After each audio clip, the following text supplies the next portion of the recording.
दोस्तों, आज के इस वीडियो में हम पंचायती राज व्यवस्था के बारे में जानेंगे। जी हाँ दोस्तों, आज की क्लास पंचायती राज व्यवस्था के बारे में है।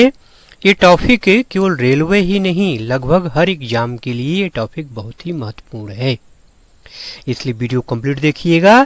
क्योंकि आज का क्लास बहुत छोटा होने वाला है, बहुत लंबा क्लास नहीं है। छोटे में ही मैंने सारी चीजें समेट दी हैं, मतलब पंचायती राज के बारे में, पंचायती राज व्यवस्था के बारे में सारी जानकारियां मैंने इसमें इंक्लूड कर दी हैं। आज के क्लास में सारी जानकारियां आपको मिल जाएंगी। इसको देखने के बाद फिर आपको कुछ भी देखने की जरूरत नहीं पड़ेगी, इसलिए आज का वीडियो दिमाग में अच्छे से बैठा लीजिए, क्योंकि इसमें जो भी क्वेश्चंस हैं ये निश्चित तौर पे आते हैं। दोस्तों, यदि आप चैनल पे नए हैं तो प्लीज चैनल को सब्सक्राइब कर लीजिए, क्योंकि ऐसे ही महत्वपूर्ण वीडियो मैं डेली अपलोड करता हूं। और अभी तक आपने अगर वीडियो को लाइक नहीं किया है तो जल्दी से लाइक कर दीजिए। चलिए आज का क्लास हम स्टार्ट करते हैं। दोस्तों, अब पंचायती राज व्यवस्था की अगर बात हो रही है तो सबसे पहले हम ये जानते हैं कि इस व्यवस्था का शुभारंभ कब और कहां से हुआ। जी हाँ दोस्तों, पंचायती राज व्यवस्था का शुभारंभ कब और कहां से हुआ तो 2 अक्टूबर 1959 को जिला नागौर, राजस्थान से पंचायती राज व्यवस्था का शुभारंभ हुआ। ठीक है दोस्तों, राजस्थान में एक जिला है नागौर, उस जिले से ही 2 अक्टूबर 1959 को पंचायती राज व्यवस्था का शुभारंभ हुआ। अब अगर अगले प्रश्न की अगर बात करें कि पंचायती राज व्यवस्था किस समिति की सिफारिश पर हुआ, ठीक है, किस समिति की सिफारिश पर इसका गठन किया गया थी, तो समिति का नाम है बलवंत राय मेहता समिति। जी हाँ दोस्तों, बलवंत राय मेहता समिति की सिफारिशों के आधार पर पंचायती राज व्यवस्था का गठन किया गया। अब आपसे अगर कोई पूछे कि ये समिति कितने स्तरों की थी तो ये त्रिस्तरीय समिति थी। बलवंत राय मेहता समिति क्या थी? त्रिस्तरीय समिति थी। ठीक है, अगला प्रश्न देखते हैं। संविधान के किस भाग में पंचायती राज व्यवस्था का उल्लेख मिलता है? अगर आपसे एग्जाम पूछे कि संविधान के किस भाग में पंचायती राज व्यवस्था का उल्लेख है तो आप क्या बताएंगे? भाग 9। भाग 9 में पंचायती राज व्यवस्था का उल्लेख है।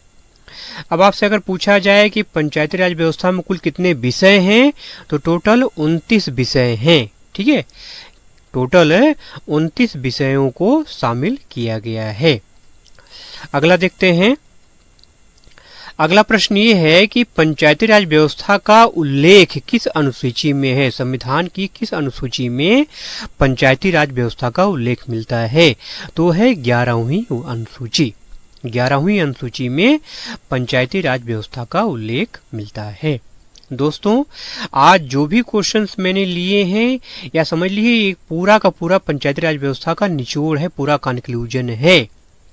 ये सारे के सारे प्रश्न बार बार पूछे जाते हैं और इससे बाहर जो भी चीजें मैं करा रहा हूं इससे बाहर कुछ भी किसी एग्जाम में नहीं आएगा। आज के वीडियो में, आज के क्लास में मैंने सारा का सारा क्वेश्चन इंक्लूड कर लिया है। निश्चित जानिए इससे बाहर कुछ भी नहीं आएगा। अगला देखते हैं। संविधान के किस अनुच्छेद में पंचायती राज व्यवस्था का उल्लेख मिलता है? तो अनुच्छेद 243। ठीक है, अगर आपसे पूछा जाए एग्जाम में कि किस अनुच्छेद में पंचायती राज व्यवस्था का उल्लेख है तो अनुच्छेद 243। अब आपसे अगर पूछा है कहां से कहां तक है तो ए से ओ तक, सेक्शन ए से ओ तक, अनुच्छेद 243 के सेक्शन ए से ओ तक जो है क्या है? पंचायती राज व्यवस्था के बारे में बताया गया है।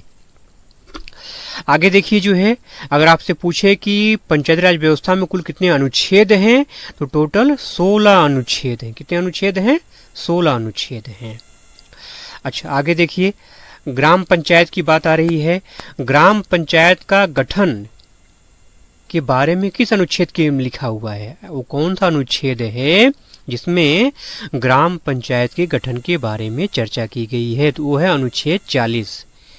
क्या है? अनुच्छेद 40। अनुच्छेद 40 में ग्राम पंचायत के गठन के बारे में बताया गया है, ग्राम पंचायत का गठन कैसे होगा। यहाँ तक तो ये हो गई पिछली बात, जब तक कि संविधान संशोधन नहीं हुआ था। अब संविधान संशोधन जब हुआ है, 73वां संविधान संशोधन जब किया गया है, ठीक है, इसकी सिफारिश कब आई थी? 1992 में। 1992 में, ठीक है, पंचायती राज व्यवस्था में संशोधन करने के लिए, ठीक है, 73वां संविधान संशोधन किया गया।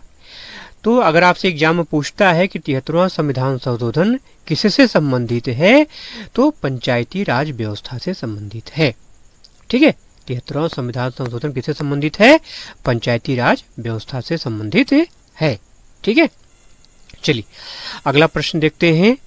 आगे आपसे पूछा जा रहा है कि 73वां संविधान संशोधन के बाद पंचायती राज व्यवस्था कब से लागू हुई, ठीक है।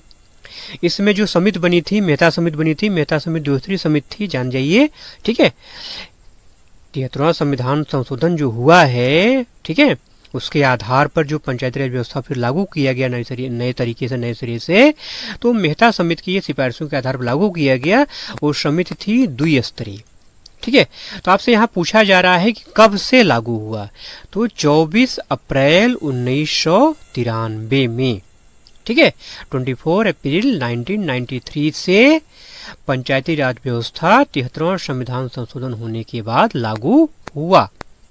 अब यहाँ पे एक महत्वपूर्ण क्वेश्चन ये जान लीजिए कि पंचायती राज दिवस कब मनाया जाता है, तो 24 अप्रैल को। जी हाँ दोस्तों, 24 अप्रैल 1993 से पंचायती राज व्यवस्था लागू हुई, तो हम 24 अप्रैल को ही पंचायती राज दिवस के रूप में मनाते हैं, ठीक है।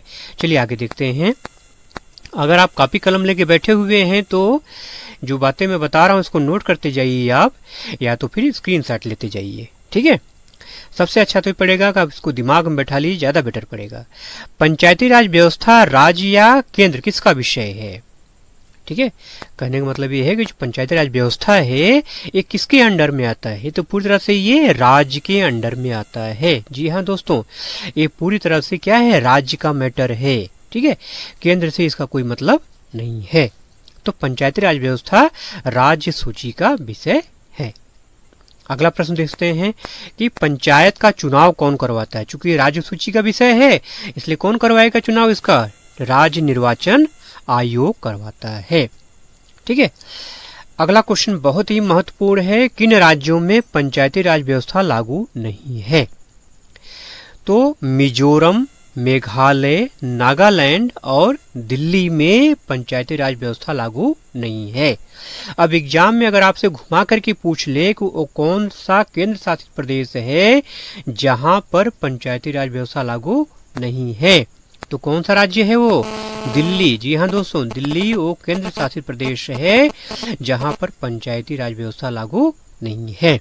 इस तरह से मिजोरम, मेघालय, नागालैंड, दिल्ली, ये 4 ऐसे राज्य हैं जहां पे पंचायती राज व्यवस्था लागू नहीं है। अगला प्रश्न देखते हैं। ये प्रश्न पूछा नहीं गया है या बहुत कम पूछा जाता है। पंचायत चुनाव लड़ने की न्यूनतम उम्र सीमा कितनी है, ठीक है, न्यूनतम एज कितनी है, तो 21 साल। 21 साल के अगर आप हो जाते हैं तो आप पंचायत चुनाव लड़ सकते हैं। अगला क्वेश्चन बहुत इंपॉर्टेंट है, पंचायत चुनाव में महिलाओं को कितने प्रतिशत आरक्षण प्राप्त है, ठीक है, तो 33.3%, मतलब एक तिहाई सीटें महिलाओं के लिए आरक्षित हैं, ठीक है। अब यहाँ पे एक चीज और जान लीजिए, अगर बिहार की हम बात करें तो बिहार में 50% आरक्षण है महिलाओं को पंचायत चुनाव में, केवल बिहार, ठीक है। लेकिन आपसे अगर पूछा जाए कि भारतीय पंचायत चुनाव में या भारत के पंचायत चुनाव में महिलाओं को कितने प्रतिशत आरक्षण प्राप्त है, तो आप क्या कहेंगे, एक तिहाई या 33.3%, ठीक है। बिहार की अगर बात आएगी तो आप क्या कहेंगे, 50%, ठीक है। अगला क्वेश्चन देखते हैं, पंचायत चुनाव कितने वर्षों के बाद होता है, या पंचायत चुनाव का कार्यकाल मतलब पंचायत का कार्यकाल कितना होता है, या पंचायत जो सदस्य होते हैं उनका कार्यकाल कितना होता है। कई तरीके से क्वेश्चन घुमा के पूछा जा सकता है। तो टोटल इसका कार्यकाल कितना होता है, 5 साल, मतलब हर 5 साल के बाद नए सिरे से पंचायत समिति का गठन होता है, पंचायत चुनाव दोबारा होते हैं। 5 साल का कार्यकाल होता है। अगला क्वेश्चन देखते हैं, पंचायती राज व्यवस्था में 3 स्तर कौन से हैं? ठीक है, तो पहला स्तर है ग्राम पंचायत, ठीक है, जो विलेज लेवल पर होता है।